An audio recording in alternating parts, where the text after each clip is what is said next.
As Diane so eloquently just put, daycare is a lifesaver for many caregivers. We visited the May Volan Daycare Center. Here's that story. Ellie, there's something about going to New Jersey. This is the face of Alzheimer's, and this, and this. It's a progressive, fatal disease that does not discriminate, striking men and women of all walks of life. And this is the face of a caregiver whose entire life is dedicated to caring for the once vibrant man she loves. He's become very childlike. If you say no, he says yes. If he wants it now. He'll act up. And he has no reasoning abilities. That's the sad part. Bertha Moses has found welcome relief here among this group of other seniors who also suffer from some form of dementia.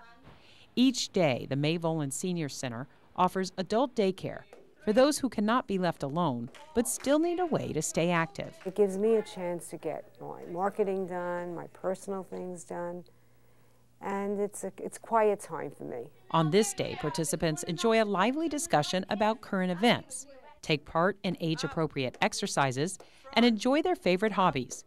It's all part of an individually crafted program designed to meet the specific needs of the senior, working at their level of capacity while also serving the often neglected family members who have the burden of providing their care. For the caregiver, the family caregiver, the relief is that your loved one is cared for in a secure, loving, supportive environment. On top of which, it is frequently the case that because they now engage on a daily basis with people, their level of interaction with the family is higher. They're less agitated when they're home. With roughly 460,000 seniors in Palm Beach County and an ever-increasing percentage suffering from dementia, the need for adult daycare has never been greater.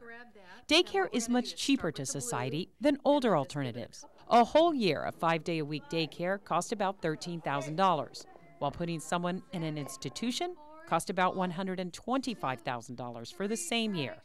And daycare is much more fulfilling for the patient, who still gets to enjoy the presence and love of his or her family. Family caregiving is 24 hours a day, 7 days a week, year after year after year after year. We've often seen caregivers who come in who are in worse physical condition than the person who's coming into daycare. Every program is designed to maximize the experience for the entire family. That's a neat thing about paintings, is that they can just open up memories that you haven't thought about in a long time. Well, I do think about my mother and the lilacs in the driveway, lining the driveway. This is no average art class. What we're trying to accomplish through this is to get to a place that's called sustained attentive focus. Once we have that and people, we've got them engaged and they're into it, the brain can actually stimulate a natural process that's called neuroplasticity. And neuroplasticity just means the brain can change. Okay, let's make sure that our table is nice and straight. We have seen amazing improvements just in a 30-minute period. Our role here is to keep people alive and living. That's what we do. And to give them, the family, the support they need so that people can have wonderful days. Joining me now are two people who can really help us learn more about daycare. Welcome Ellen Brown, the CEO of our partner Alzheimer's Association of Southeast Florida. Nice to see you. Thank you. And Laura Panezza, you run that daycare that we just saw at May Volan. We just saw in the show, yes. And Ellen, we hear a lot about daycare for victims of Alzheimer's. Tell me how you know, okay, I have to find some outside center for my loved one to go to. Are there signs that you should look for? If the caregiver is very, very stressed, if there are behavioral problems in the home, usually due to that caregiver's stress, then it's time to do something that will relieve some of that stress from that caregiver. It's not about the quantity of time you spend with that person. A lot of caregivers feel guilty. It's about the quality of that time. So very often when you get some time away from it, you benefit and so does the person who has Alzheimer's disease. their quality of life is better. They have a chance to socialize. And when you're with them, you're more patient, you're able to deal with them in a different way. And Laura, I know we saw a few of the activities that go on, but is this a lot of babysitting, or is there some method to the different activities you see them go through? No, we don't want to babysit. That's a no-no in our daycare. What we want is keep them busy, keep them active, and try to make them feel like normal people. We don't want to make them feel like they have a disease and feel worse. That's why we try to look for all the activities, for all the levels of the disease, and take them to the level they can manage. And is it, are you always looking for different activities? I know we saw the art program, but I know there's a music program, there's all different. Are you always, is there research behind these programs, and you try new ones all the time? Absolutely. We are always looking online. We are always looking for books. We always buy some stuff to try to keep updated, and they get bored. Even they maybe not remember, they get bored. And you never know. Sometimes they like one activity one day and next day they hate it. Then you have to jump and get something new. That's why we are always researching for new activities. Ellen, there are, you work with a lot of daycare centers, not just May Volan. How bad is the need, though, here in our, especially Palm Beach County, where our population is getting older? Is there just a tremendous need for more places like this? There is a need for more places, and there's a need for more education on the part of caregivers to see that this is a viable option. It's a way to keep someone at home longer, for the person with the disease to flourish and do better, and for the caregiver to be able to live with this disease.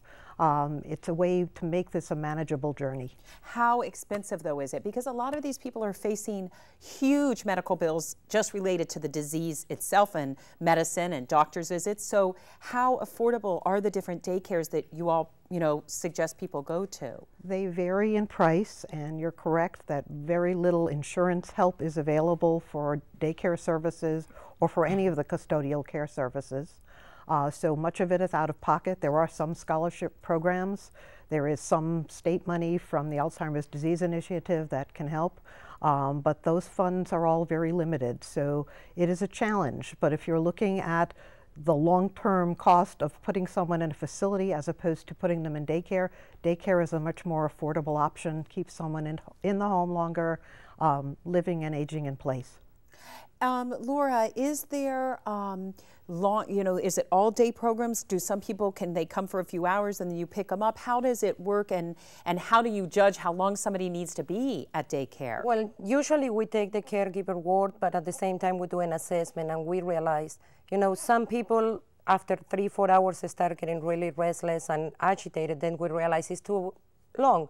Then we recommend the caregivers less hours, but usually it's an average of 5 to 6 hours a day that we keep them busy enough to be able to give their caregiver the break they need. Well, I think one of the most interesting things is that I think your director was telling me you work with a lot of local churches to provide, you're trying to expand this whole program. And obviously we all know in South Florida, real estate is very expensive, though not as expensive as it used to be, but it's hard to find places to put these centers. So these partnerships, Ellen, with your group and churches or schools, is that crucial to expanding this? Absolutely. Partnerships in general. This is a huge issue to deal with. It's an epidemic in our society, certainly very much so in Southeast Florida. And there's a lot of problems, and without collaborations, we're not going to be able to resolve those problems. So people working together, you have a church that isn't really utilized during the week. It's empty for much of the time. It's an ideal partnership to put a day center in a church facility. Well, I'd like to thank both of you for joining us. Ellen, we'll see you in a few moments. And I'd like to thank you and remind you that the phone lines are open. We're going to go to some more information on the screen, but while this information rolls, you can dial 1-800-861-7826. Again, they have information on daycare, and we'll also answer your questions. We have a doctor coming up, so if you have a question related to the actual disease, please call in. Here's some more information that you need to know. 5 warning signs of Alzheimer's disease: memory loss, difficulty performing familiar tasks, problems with language, disorientation to time and place, poor or decreased judgment. The Alzheimer's Association helpline is 1-800-272-3900. Online, www.alz.org.